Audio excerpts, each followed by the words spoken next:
Jamais je n'ai parlé à quiconque jusqu'à mon âge de 17 ans. J'avais trop peur que l'on me prenne pour un fou.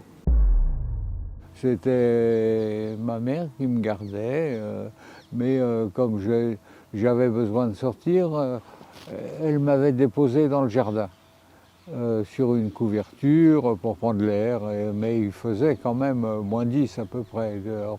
Mais j'étais bien habillé, j'avais un manteau en mouton, en laine de mouton, qui me protégeait parfaitement du froid. Et puis la journée s'est passée normalement.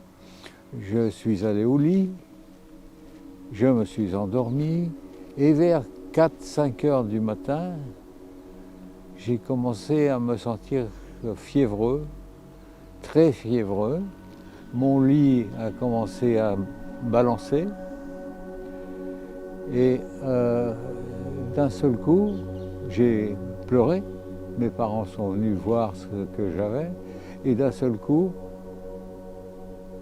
je suis monté au plafond et j'ai pu observer la scène depuis le plafond de mes parents qui étaient très inquiets, qui essayaient de me réveiller en vain. Depuis le coin du plafond, je voyais toute la scène, tout ce qui se produisait. Donc j'ai vu mon père aller téléphoner pour faire venir une ambulance. Ma mère attendait sur une chaise dans le hall d'entrée avec impatience que l'ambulance arrive.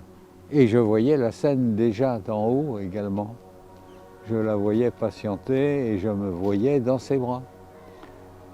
Je me suis vu transporté dans la voiture. Mon âme est restée à l'extérieur de la voiture et a pu suivre tout le trajet de la voiture sous la neige jusqu'à la clinique où j'ai été admis immédiatement. Ça ressemblait à une grippe, mais en fait c'était une méningite cérébrospinale. Je suis resté dans le coma 15 jours.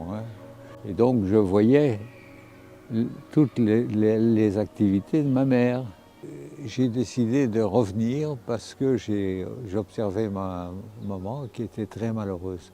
Donc je me suis dit, et on m'a posé la question, on m'a dit tu veux rentrer ou tu veux rester? Et j'ai dit je vais rentrer. Et là, j'ai fait une chute de la hauteur du plafond jusque dans mon corps, une chute très violente, hein, brutale. Et j'ai réintégré mon corps et je suis revenu sur Terre en fait.